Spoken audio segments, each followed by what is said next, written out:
Hutchinson versus Shaoyang. La France face à la Chine, l'Est face à l'Ouest. Quel va être le meilleur pneu pour votre gravel? Eh ben écoutez, on va essayer d'y répondre dans cette vidéo. Bonjour à tous, je m'appelle Tony, vous êtes bienvenus sur ma chaîne Les Petits Vlogs à Vélo. Bienvenue aux nouveaux arrivants. Petit message pour vous remercier d'avoir été aussi nombreux à partager le premier live qui est paru sur cette chaîne.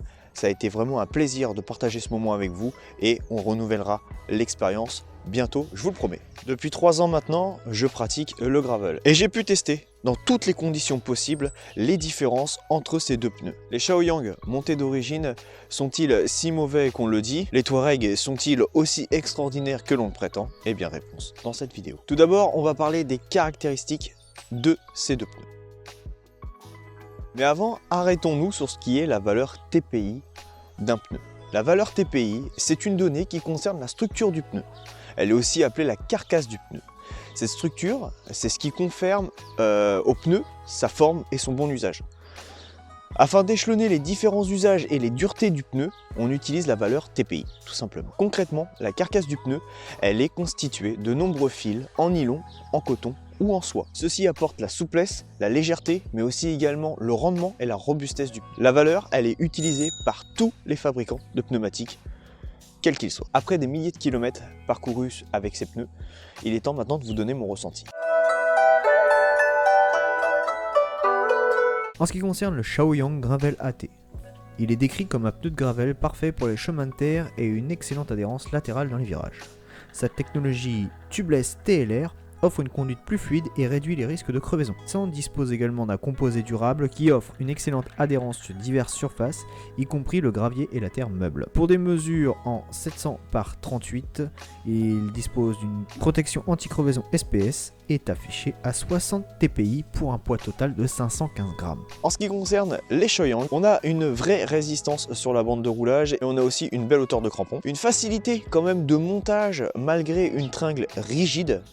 Et aussi, en plus de 2000 km avec ces pneus, je n'ai crevé qu'une fois et c'est en roulant sur un morceau de verre.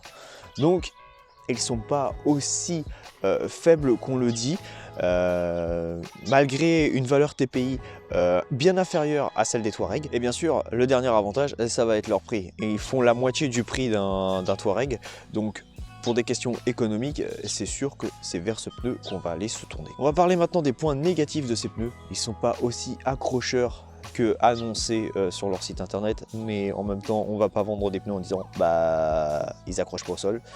Après, dans les conditions que je les ai utilisées, peut-être certains d'entre vous les ont et eux trouvent qu'ils font parfaitement l'affaire, que ça accroche.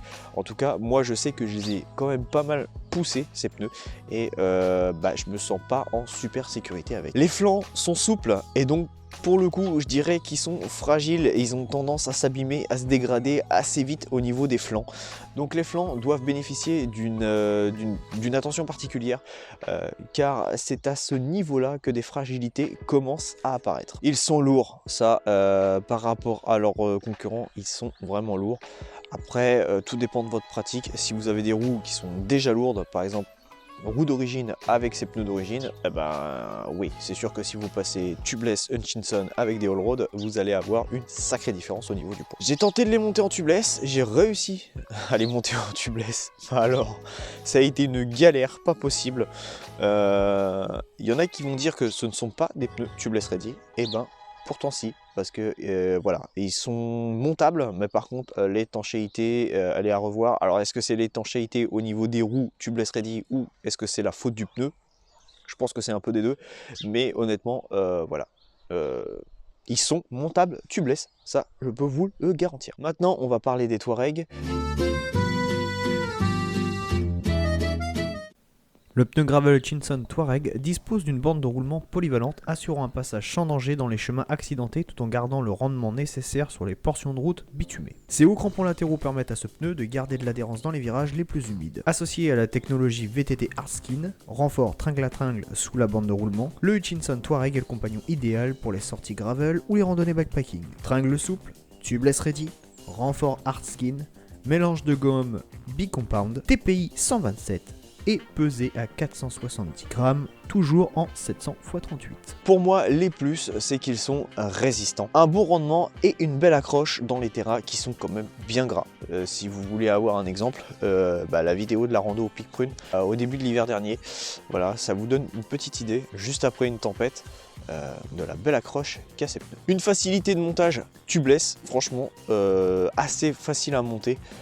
Juste la petite résistance à la fin, mais rien de méchant. On peut pousser ces pneus en dehors aussi de leur limite. On le dit que c'est préférable de mettre des pneus Tundra pour les terrains très gras.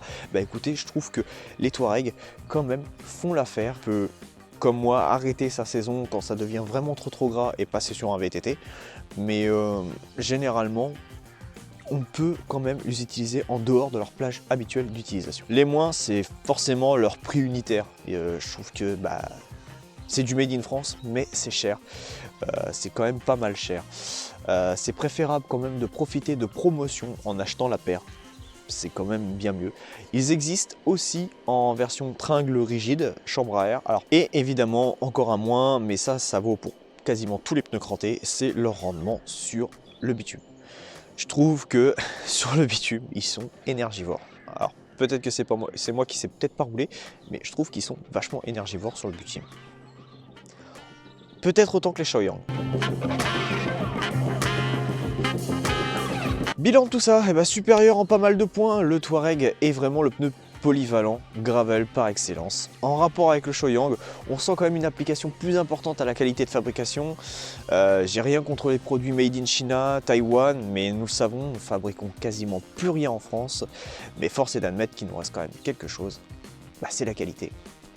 Donc si vous avez le budget, je vous conseillerais plutôt les Touareg. Si en revanche vous n'êtes pas aventureux et voulant garder un budget raisonnable, les Shaoyang Gravel AT feront très bien l'affaire.